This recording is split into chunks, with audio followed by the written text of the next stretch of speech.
Greetings all, and welcome back to another episode of What the Fuck Is A reborG podcast. I'm your host, reborG. Got the co-host, the ace homie over there, boy, sleep, boy update. This asshole finally, he couldn't take it no more, and he finally went in the trash can for some chicken. So I came home from work, trash can turned over, and he finally was able to get in there.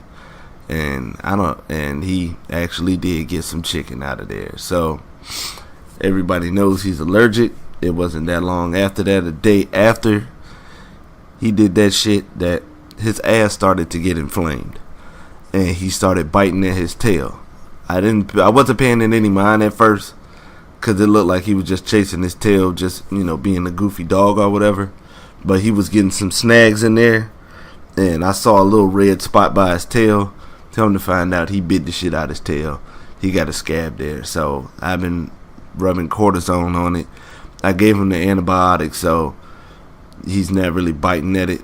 I probably have to go to pet store to go get one of those cones so he can just let that thing properly heal.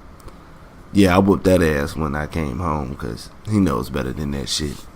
And me being a nigga, I'm not going to stop eating chicken, as I've stated before. That's not going to happen at all. There will be chicken eaten here of all forms. Tenders, wings, nuggets.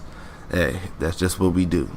Gizzards, livers, chicken sandwiches. We all up in here. We about that chicken life around these parts. So he's getting better. Once that thing heals up, it'll look better on him, because he got this little red dot on his ass, for him fucking up. But just to give everybody, I'm not gonna say a warning, but just to let you know, the weather changed. It stopped raining. It got a little warmer out here, and my sinuses are affected. It's gonna sound like shit. And yes, I pulled the Joe Pesci from Goodfellas. Oh no. When I went outside, because they just cut the grass out here at the complex. So I already knew the shit was coming. I already popped my pill. It don't work for like maybe about an hour or two. I could have waited, but I didn't fucking feel like it. Just get this pod going, First, we're going to start off with a little sports news. First week of the NFL preseason.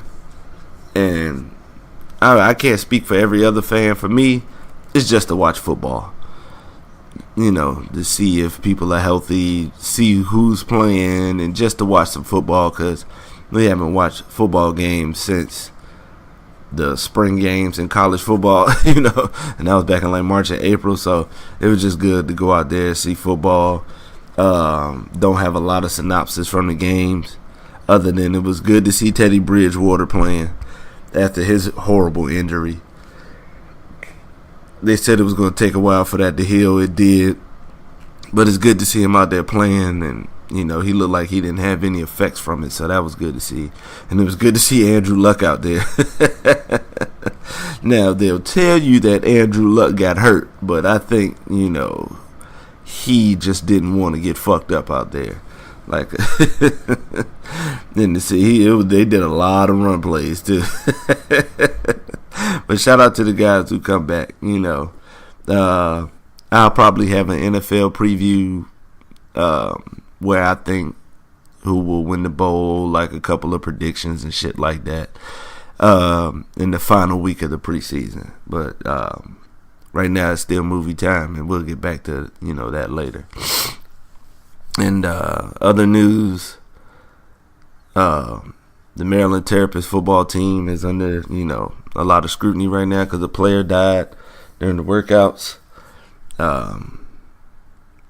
Apparently, it's a very toxic, environment over there. The players are, coming out and speaking on it, which they should have did already. Why does somebody have to die or pass away for you to speak on it? It's a fucked up situation, man. But, all my respect goes out to the family. They took a tough one with the kid's gone, man. That's the fucked up part. I hope people don't lose sight of that. It's not all about Maryland and how tough the coaches are and how toxic the community is. somebody died, man. They ain't no coming back from that. So that's what they need to focus on. Then Ohio State, Urban Meyer. Oh. But in all honesty, man, there's some silly shit that they doing. The man, he already got fired. He's already been scrutinized and things of that nature.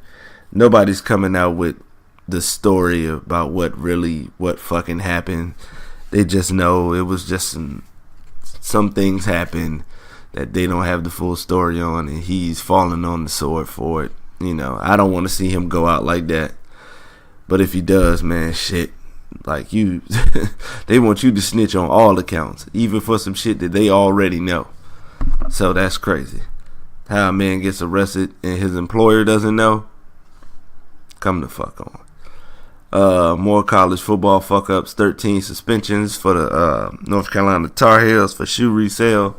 I don't blame the kids. They got, they get exclusive Jordans there.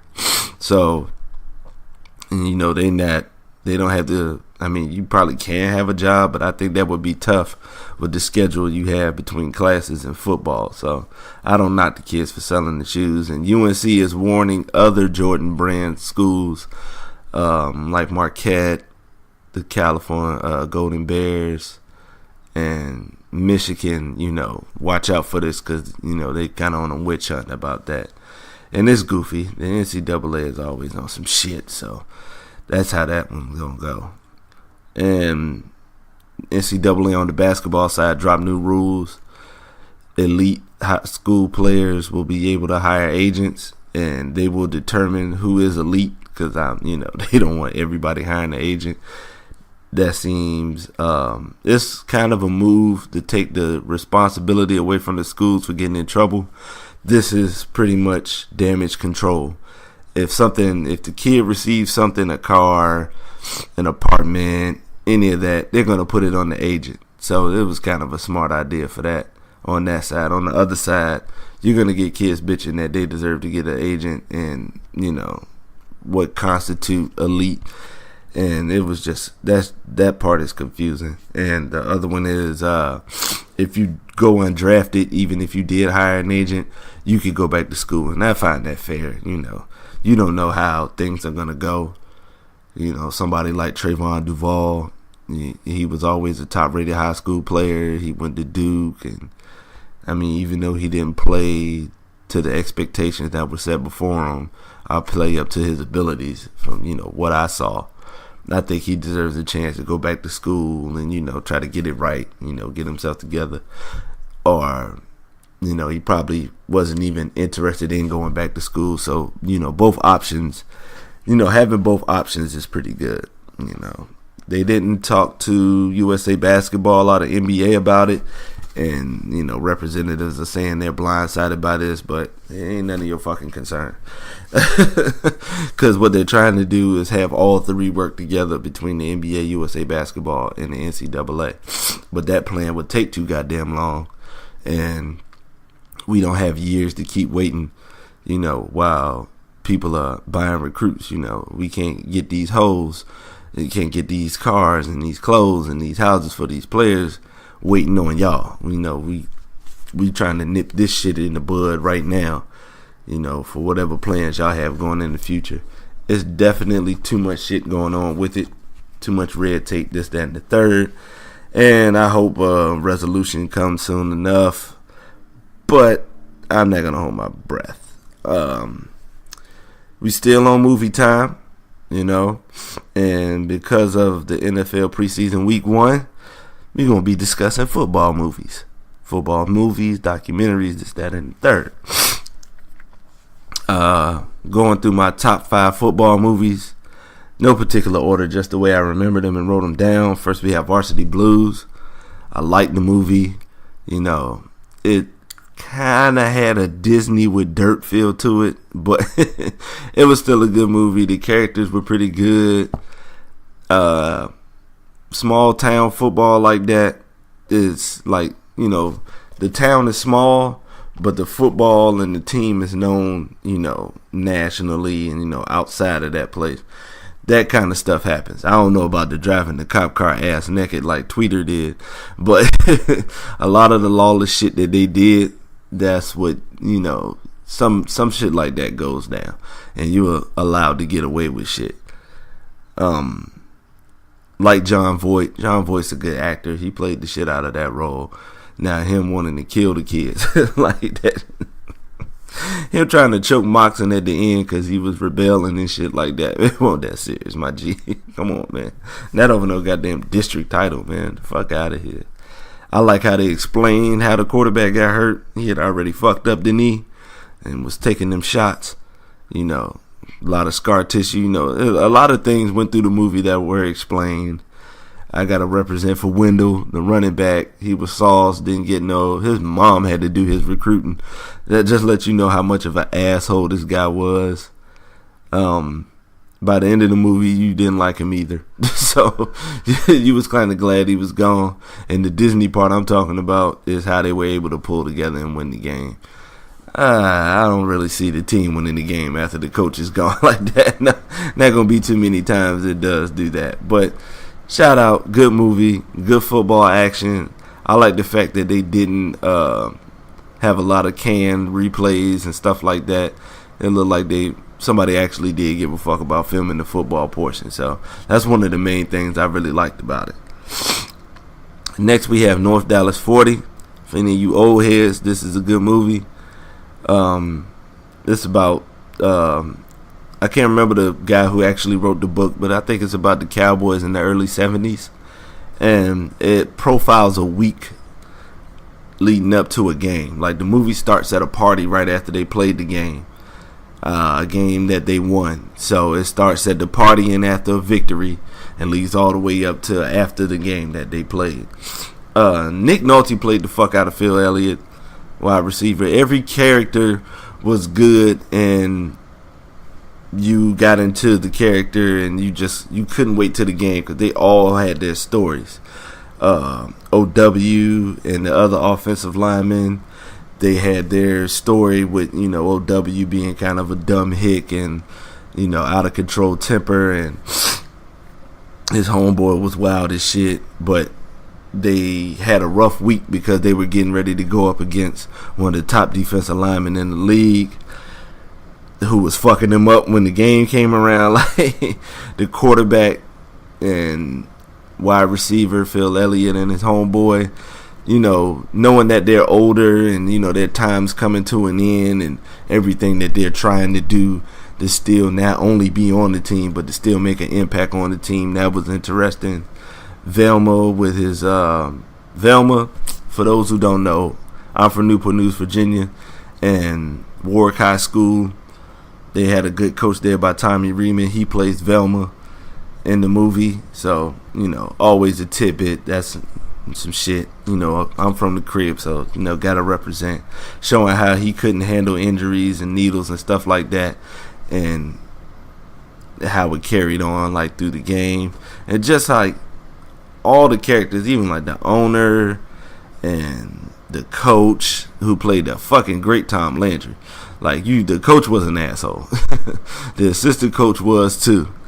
But not only were they leading up to the game, it was a story about how they were trying to get rid of Phil Elliott.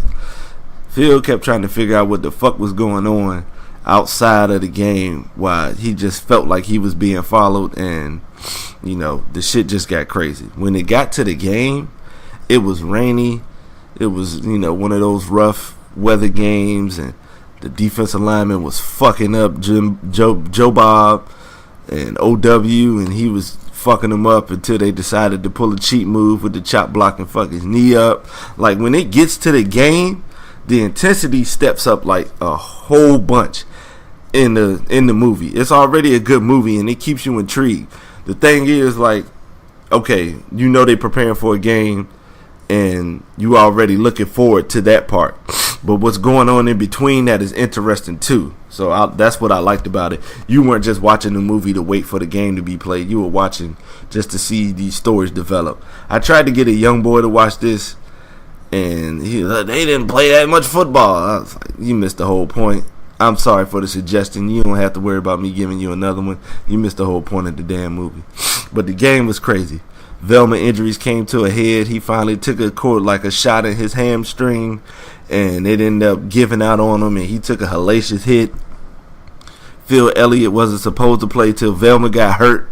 Like, all the shit that they was doing was trying to get rid of him, trying to not let him play, because if you don't play, that's one of the excuses that they'll use, where you weren't effective and we can't use you in the game, so we can get rid of you. But when Velma got hurt, they had to put him in. He made a hell of a play.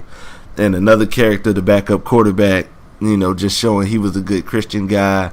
And then, he had a moment where he ended up cheating on his wife and he didn't know what to do, so the vets was giving him advice on how to get through the shit, and he ends up fucking up at the end, because when Phil Elliott, Nick Nolte's character, goes in the game for Velma, he makes hellified plays, and they only extra point away from tying the game and going into overtime, and they were confident about that because they heard the defensive lineman that shit was going gravy. So the backup quarterback drops the field goal snap, and they lose the game, and shit all sad. And at the end of the movie, they fucked around and brought up all this shit on Nick Nolte's character and fired him, cut him, and weren't going to suggest any teams pick him up.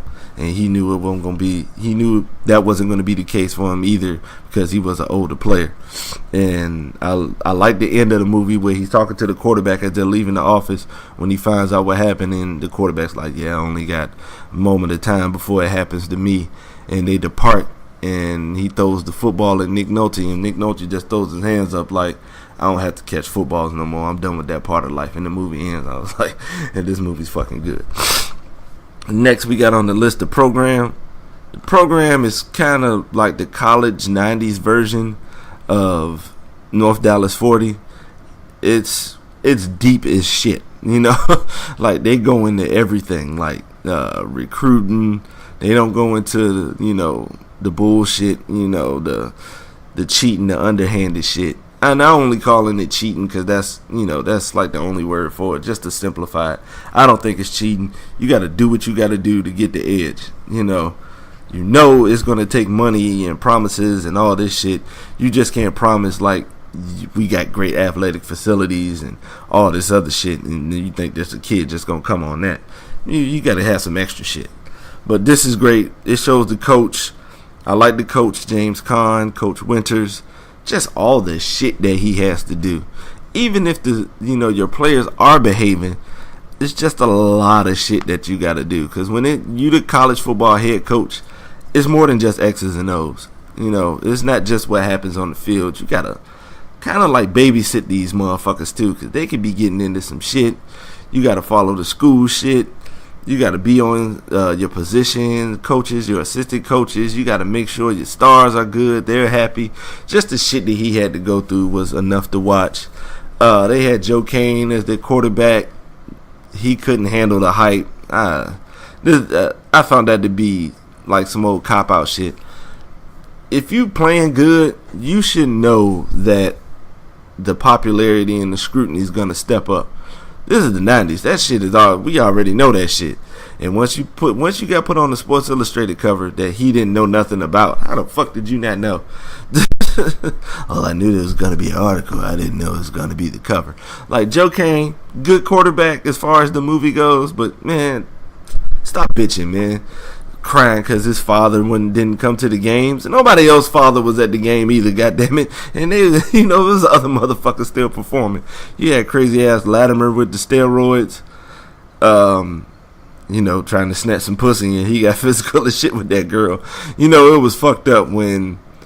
How bad was the steroids that he was taking that the coach just looked him in the eyes and knew he was juicing? And they was showing shit that I didn't know nothing about. Like, I remember when he was taking the drug test and they hid the piss in a vial that went in the toilet roll in the toilet dispenser. So that's how he passed that test. And then coach was said he was going to test him himself. He had the drug man get it. He had him put in a tube in his dick and had bad piss taken out and clean piss put in, like just the shit just the shit on the steroid side. Just like any other movie, everything that was going on with each character was some interesting shit. You had Alvin Mack, the superstar linebacker who everybody just knew, he's getting ready to go pro after this year. He's going to be a superstar.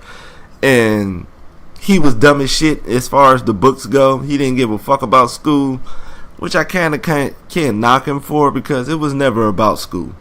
I'm just here to play this football, go pro, get this money, and live this life. I mean, when you come from poverty and shit like that, man, I can't really knock you for that. And he was great. And that shit was funny when they showed how ignorant he was and oblivious to the school part. But when they was going over game film, he was a genius. He knew every goddamn thing. He was a quarterback on the defensive side of the ball. And that was just crazy. Darnell Jefferson, that was cool. I like how they showed on his official visit, they had the cheerleaders and the band was out there. They trying to get Darnell to come to the school. But when he committed and came, there wasn't nobody waiting for his ass but the quarterback and a lineman. He was like, what happened to all the dancing honeys and all that stuff that y'all had before? They was like, you committed. And he ain't worried about that shit no more. And it was cool because they had when he came to visit the school, they had the PA speaker, calling out plays and stuff like that. Shit you can't do no more in real life. The only corny part was just the Halle Berry part. I know they was trying to get the love interest and the romance part starting, and that was corny. But the battle he had with her boyfriend, the starting tailback, that was good. That conversation was funny. For those who don't know, let me reenact it. When he met him while he was chilling with his girl, he was like, I'm Darnell Jefferson, tailback. I'm Ray Griffin, starting tailback.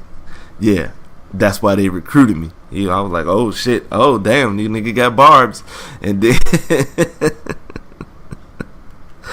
and then he was like, yeah, the two guys that they recruited before you and now washing cars, like, yeah, I don't give a fuck about you coming up here with hot shot freshman. I sit motherfuckers down. That's how good I am at my job. But they let the shit go on too far. It was too much into the story. Like, it's some hate going on in the team, but not that much. And he probably wouldn't. Once he found out that she was fucking with a senior in real life, he probably wouldn't even have pursued it or no shit like that. But the movie was good, just showing all the shit that everybody was going through. It was crazy. I was mad that they took the part out, and I understand why they did. When the movie came out in theaters, it was a scene where the guys were having a solidarity drunk moment where they were laying out in the street and letting cars go over top of them. And it was a part of the trailer that used to come on the commercials. Some damn fools went outside, tried the shit, and of course got ran over by cars. So they had to cut that shit out the movie because dumbasses was actually out there laying in the fucking street off some shit you did in the movie. Fucking idiots. Good movie. Make sure you peep it. And last on the list is All the Right Moves. Now, there's a lot of prefaces I got to go over before this. Now, I was going to pick Draft Day because I liked that movie, but it wasn't enough football action. One thing I wanted to do when I was coming up with the list was make sure that it was football action in it. Like, not just highlight plays, but like games. And even with North Dallas 40 leading up to just one game and it only being about 10 minutes of it, it was still good. Like, it made such an impact on the movie. But the last on the list, All the Right Moves. Like, I'm going to be honest, I'm not a big fan of Tom Cruise. I think he stinks, for real, for real. I mean, even though the mission was impossible and he completed it, I still don't care for him as an actor. He was actually good in this movie because he had strong cast around him. Like, everybody did a good job acting. And the story was good. Like, it was no way he could fuck this up. A story about a kid from a steel mill town in Pennsylvania. He doesn't want to work at the mill. He wants to go to college to make a better life for himself. Because he's looking at what's on the horizon if he can't get this scholarship and play good ball. Because his brother and his father works at that steel mill. And it just showed him and the players. That too was leading up to a big game against a rival. And they end up losing that game. And the coach, played by Craig T. Nelson, won't he the real coach too? Won't he on the TV show coach? Well, he won't the TV show coach in this movie. He was a fucking asshole. He was going in. And after they had lost the big game, he berated the shit out of him. He made one of the star players quit and all that other shit. And he was just being real vindictive and a total asshole about the loss.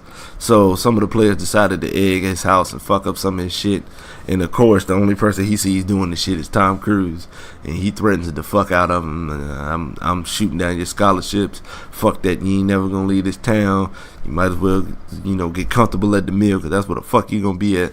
So Tom Cruise is hurting. You don't think, shit gonna go down. And then they had a stupid part in the movie where Chris Penn, Sean Penn's brother, for those who don't know, he was one of the star players, and he had a scholarship to USC. He turns down the scholarship because he got his girlfriend pregnant. Now, I wasn't around back then, and I'll probably ask my pops and other people, were people just passing up on opportunities, just so they could raise their family? Because if he tells me, yeah, it's more understandable. But me thinking with my modern, sensibilities, I'm thinking I'm still going to SC. Baby's still gonna be there. She's still gonna be there. Whether I go pro or not, I'm not gonna pass up on this scholarship. I'm not gonna work at the steel mill where death is right around the corner. And they was working like 12, 15 hours. No central air. Oh boy, god damn. I'm not gonna risk the shit. But once the coach's wife gets word of what happened with the house and what's going on with the players, she talks to him and gets into his head, trying to yo, man, you ain't gotta be that much of a fucking asshole. These kids do a lot for you, man. You should be showing more respect to them. And he understood. He got a job offer at the end of the movie, and he offered Tom Cruise a scholarship. That Disney shit, but still a good movie. Hell of a movie to watch. I enjoyed it. When you got football movies, you got football players. And next, I got my top 5 football players from football movies. First, we're going to start out with Tweeter from Varsity Blues. He was just a funny motherfucker. And he was, he did wild shit, but he performed when he was out on the field. And just a little nugget, Tweeter, his father, was the head coach in the program, James Caan. And, he's Scott Conn. So, for those who didn't know, take that nugget with you. Next, we got LL Cool J's character in Any Given Sunday. You know what? I fucked up totally. This shit is on the top 5, and I didn't even mention it. I am fucking up. And that was my final movie up there, Any Given Sunday. Shout out to Any Given Sunday. I don't think Oliver Stone shot it well, but he shot it good enough where it was a good movie, because they were rehashing some plays and rehashing some shit, but it was he still shot it decently, and everybody did such a good job acting that the story was very believable. We've seen this shit happen. It was just overall a good movie. Shout out to Bill Bellamy playing the wide receiver. That shit was it was just a random thing to see in that motherfucker, because for those who don't know, Bill Bellamy was big at one time. It wasn't at the time this movie came out. It was earlier than that. But it was just funny to see him in there. Of course, Jim Brown did a good job. I really liked this character, and I liked the way he was acting. Lawrence Taylor, who was pretty much playing himself, he did a good job, Because, some people, if they don't know that life, it's hard for them to portray it, and it's hard for you to method act some of this shit, like going out there and hanging out on the field. You don't know until you put a helmet on and you get cracked, or go out there and it's a different perspective totally. So I see why they was getting football players like that. LL was cool in the movie. I ain't have a problem with LL. He was alright. Jamie Foxx was good. It was the Michael Vick, every black quarterback in the early mid 2000s. That's just how that was. And I like the dynamic between Pacino and Cameron Diaz, the owner's daughter, and let's not forget Dennis Quaid as Cap. We've all seen that shit. The Asian old school gunslinger on his last leg and things of that. So, even if you change maybe like the sport or the topic or something like that, these are still good movies and people still did a good job acting in them. And another shout out for another actress in it, Jessie Spano was the little young bitch Pacino was knocking off. I gotta give a shout out. I fuck with Saved by the Bell. So you get a point for shit like that. It was still a good movie. T.O. was in the motherfucker. And if you don't remember in the playoff game, you know, the last game that they filmed, he was the wide receiver. And I don't know how you missed him when he scored the touchdown and he was crying. God damn, T.O. be crying. But it was still a good movie. I liked the way it went. Pacino took how his, you know, his method of acting had changed. So, and he went well with it. He did a good job, you know. This is one thing that's crazy. Like, Jamie Foxx was good in that movie, but I don't think he's a good actor. I just don't. Like, overall, I don't think he's a good actor. He's a good let me say mime, or he can mimic people real well, you know, because he got that talent, you know, with voice acting and, you know, impressions and things like that. He's a good impressionist, not a good actor. But, you know, in the confines of this movie, yeah, because he used to be the quarterback back in high school, and, you know, he said he was the man. So, and brothers usually have that attitude about themselves anyway, so it wasn't like he was gonna have to dig deep to, you know, to portray this role good. You know, still a good movie. Wish some of the things were shot a little differently. It's like he was trying to shoot an action movie or some shit. Oliver Stone, I'm not gonna say he dropped the ball, because this still ended up being a good movie, but I think this movie could have been better, which shows how good of a director he is. He didn't put out some of his best work, and it still ended up being a good movie. Okay, now that I remember Any Given Sunday, I can get back to the players. Tweeter was the man. And next I got LL, and Any Given Sunday is Julian Washington. He was just a consummate back. This one, he got big as shit. Like, now he just didn't gain a little weight. He gained weight like he was getting ready to play in the league for real. And he just had a good character, good running back. That was him doing those scenes. So, I know, props to him. He was sauce. Next we got on the list Alvin Mack, the linebacker from the program. Which is crazy, because anybody remember that goofy ass movie Unnecessary Roughness, which is, you know, a favorite of mine because Sinbad's in the motherfucker. He was a wide receiver in that shit. And a tidbit for that shit, Latimer from the program was an offensive lineman in Any Given Sunday. The offensive lineman who was at the crib, and he was fussing with his wife, and he was the one that said, "What the fuck did I get married for?" He was the one that threw the crocodile in the shower when the brothers changed the music, and, you know, was fucking with him because he couldn't dance. But Alvin Mack was the shit. Just his dedication to being the best linebacker ever, his dedication for trying to get to the league and take care of his mother, like, that was some shit. Like, when how do you put it, when they were showing the Christmas situation for everybody, because they had lost the game, they didn't make the bowl, so everybody was home for Christmas at the beginning of the movie, and they showed that he bought his mom a door knocker, and, you know, she played it off cool. "Oh, this is nice, Alvin, but, you know, what is it for?" He said, "I'm gonna get the house for that door knocker when I turn pro." And I thought that was some real sweet shit. Even to this day, you know, the nigga soft side gotta come. I'm sorry, man. Thought this shit was sweet, but he was a beast at linebacker. And I don't give a fuck who you are. If you fuck with this movie, nigga, you felt sad when that nigga got hurt. You felt sad. Now, for those who don't know, Alvin Mack was the, you know, star middle linebacker for the school, and how he used to hype himself up was he was talking shit to the offensive players by putting them in situations where they did him wrong. Like the quarterback from Michigan, he said he ratted on his brother, got him sent to jail. The running back for Georgia Tech, he said he got his baby sister pregnant. Like, he would just make shit up to hype himself up. And he was talking shit to a guard for Iowa. The guard had enough, and he was going to get him on a pull block.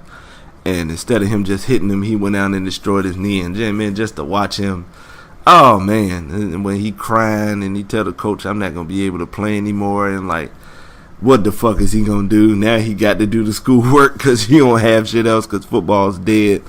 Oh man, damn, that shit was, the program's the shit. But shout out to Alvin Mack and the actor who played him. Next we have Julius Campbell from Remember the Titans. Now a lot of people gonna say, where the fuck is that on your list? That Disney We Are Family shit, I just couldn't do it. That's just not the way for me, man. I just can't do that. Everybody get along and stuff like that, because they had to end up doing, getting along some way, for them to be a successful team or whatever. It was cheesy.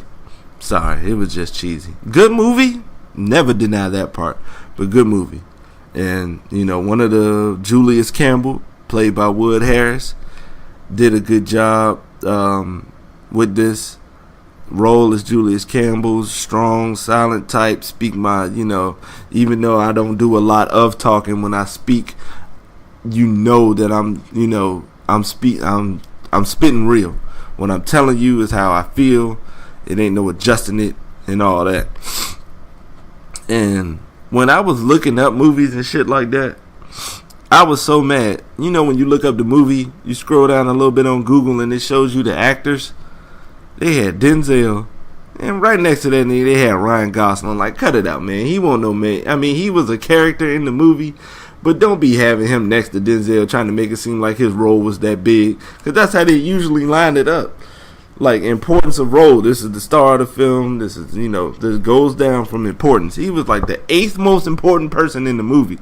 And just don't make it seem like he's the shit just in the movie because he's having a great career. No offense to Ryan Gosling, but most people in this movie had a great career. They're all known for something, and it was a good job that they did acting. Wood Harris, The Wire, and other shit that he has done. Bertier, can't remember the guy's name. He was Opie in Sons of Anarchy.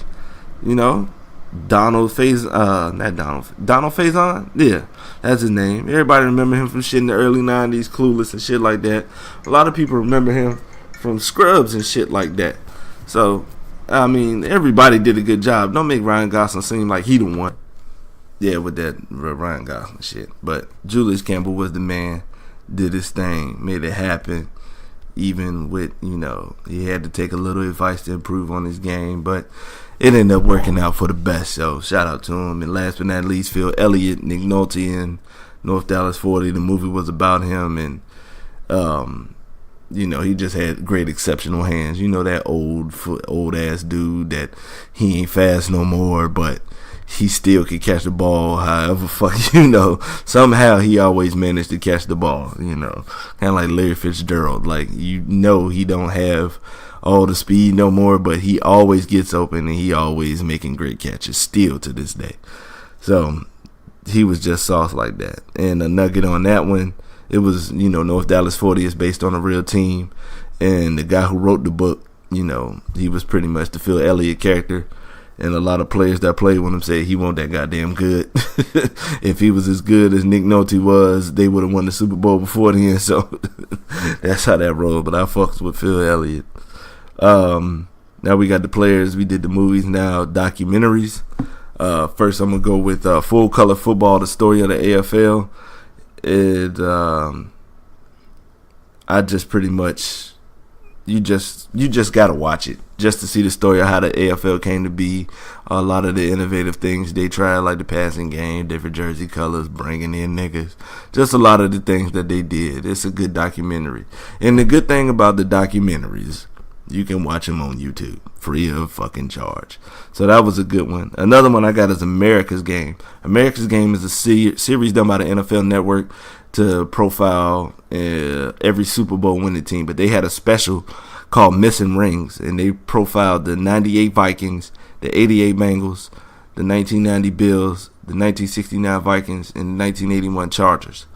All the teams who were supposed to win, and they either lost conference championship or the Super Bowl. And that was just good to see, just to get the perspective of the loser. Like, usually people don't want to hear what they got to say because they lost, but it's still a good one to watch.